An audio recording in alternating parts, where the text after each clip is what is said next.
next one. So we will have an early review of Fear Street Part 2 next week. So look for that. But so the movie, again, it's on Netflix. They're going to do 3 movies. They're R-rated R.L. Stine adaptations, which is really cool because, like, we all grew up loving Goosebumps, but being a 90s kid who loved Goosebumps and loved those books, you do kind of wish that you could see, like, when the Goosebumps movies came out, you were like, oh, it's fun, it's Goosebumps, but it's, it's Jack Black, it's PG, whatever. It's not really anything. Like, back then, Goosebumps had the opportunity at our age to scare us a little bit when we were kids. Now, it's cool that they're going to do a version of that that's actually meant to be a little bit scary and it's R-rated. I love that idea. But I know. I felt the same way. I feel the same way. You don't even have to talk, bro.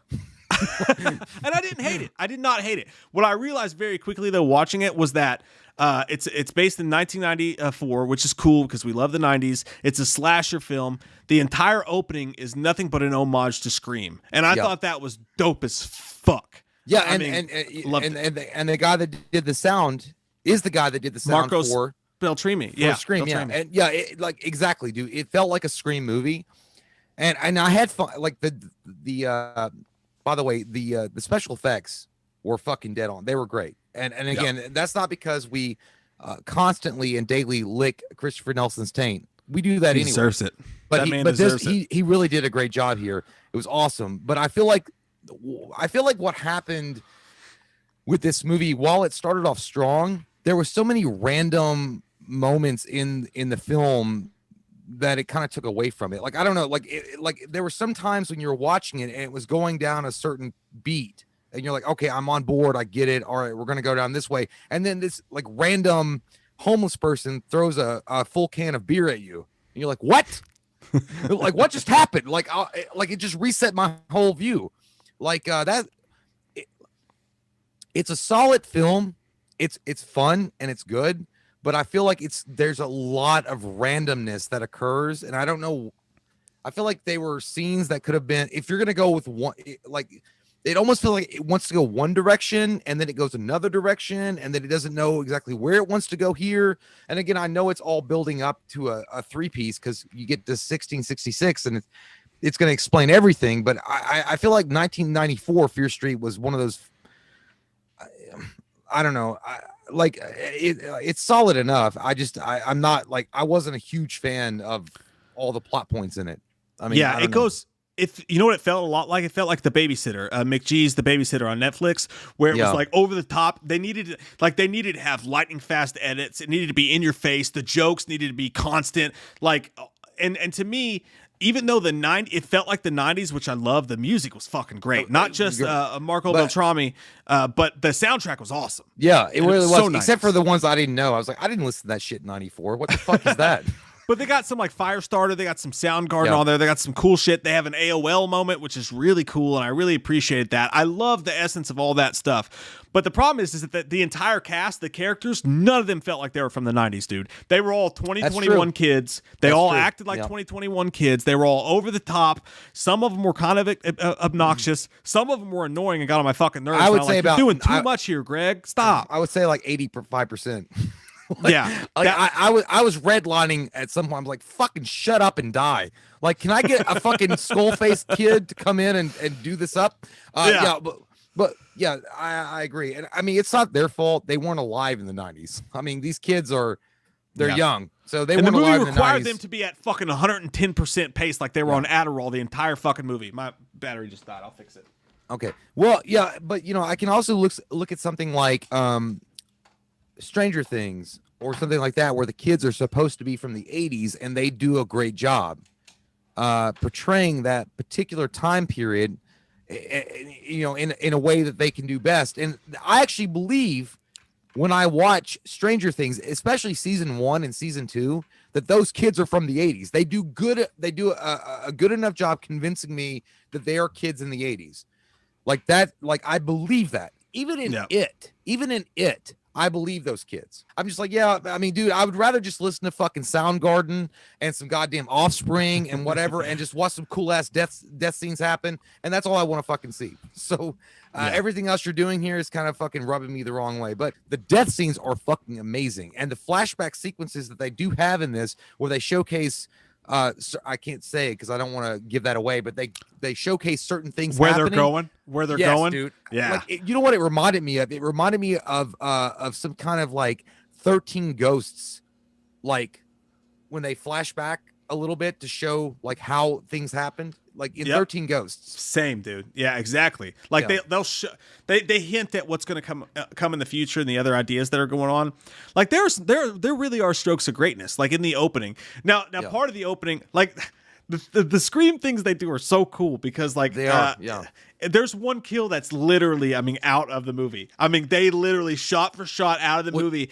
And the idea of what they do with the character, that character who you thought would, I won't say anything else, but there's something they do with a certain character. You're like, I fucking see what you did there. That was cool. And the one character, what's the guy's name? This kid I really, really love, dude. Fred Hetchinger is the actor's name. Simon. He was the dude that was jerking himself off to himself. I fucking love that kid, man. Is that the top.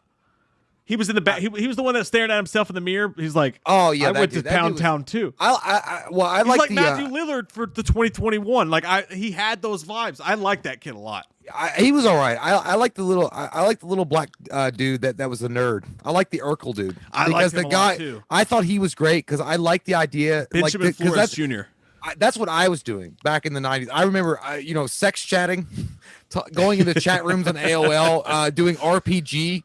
I was doing all of that shit. Like I thought that kid was great, and I thought he was awesome, and I liked that kid a lot.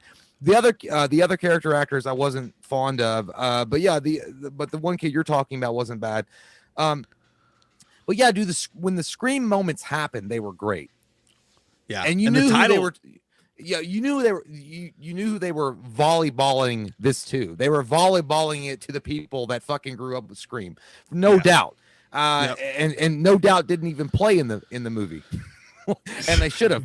But yeah, I feel like ultimately though, I feel like what happened is that sometimes you get mixed up and you try to do too much in one movie, and I think that you're trying to get across too many messages sometimes, and I feel like you need to take a step back and breathe and realize that you're trying to make a horror movie that's taking place in the 90s and fuck all that other bullshit that's going on today. Like if you'd done that, I think you would have got a more solid reception from me anyway. And I don't know. I mean, I'm not talking for you, but for me anyway, I don't think it was poor like at all. I don't feel like it was a piece of shit. I just feel like there was a lot of eye roll moments for me. I'm like, oh fuck, dude, come on. Like, I mean, we're in the between like the Mike Tyson fight. Let me just fucking see the fucking knockout. Yeah, no, I'm 100% with you. I had the exact same reaction. It's not because I hate that shit. It's just because that shit didn't belong in the movie. Like, it was just a regular. It could have been what the movie was. It was a big shiny neon shell of everything 90s and Scream fans wanted. It had this big shiny neon shell to it. But once you fucking get inside of it a little bit, you're like, there's not a lot there. They kind of did the same thing. It felt like the movie The Babysitter again, where like the cast was over the top and they had to be 110%. Over the top all the time, constantly. They had to be edgy. They had to be witty. It's kind of like a movie that was written by who's the person that wrote like Megan's Body and stuff like that. Oh yeah, I know what you're talking about. I can't remember his name. Yeah, like one of those things, like Diablo Cody. Is that it? I think that might be it. But like it was trying to be too kitschy all the time, and it was trying to be too edgy. And it's like, hey, maybe y'all should just slow down and you had a good thing going. Like, and it's not. And again, I agree with Jay. It's not a bad movie at all. It has really cool parts in it. Several of the kills are really entertaining. There's one kill that happens towards the end of the movie in the grocery store where I literally was like, oh fuck, like that shit got me. I was like, I remember, oh my God. That was a great one.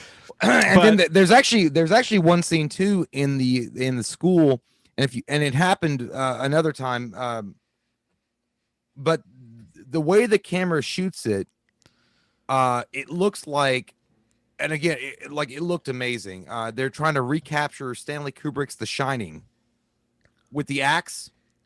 The way the camera was going back and forth, and the way that they kind of zoomed in and it kind of zoomed out, and the way that he was, chopping the door. I'm like, that's fucking Stanley Kubrick. They were giving a lot of nods to like these awesome ass horror movies. But yeah, dude, I like some of the shit was like it's like getting a fucking hamburger that's so juicy and bro, it's double stacked, bro, and it's got my favorite fucking meats and it's got my favorite toppings on top, and you bite into it and there's a goddamn weird ugly ass undercooked red pepper in the middle of it. You're like, what the fuck? Yeah, I'll eat the rest of it though. saying. And but it's the randomness. I think it's the randomness of certain scenes and certain moments. I'm like, god damn, guys, come on, Shoehorn. like they try to put too much. well, yeah, in one duffel bag.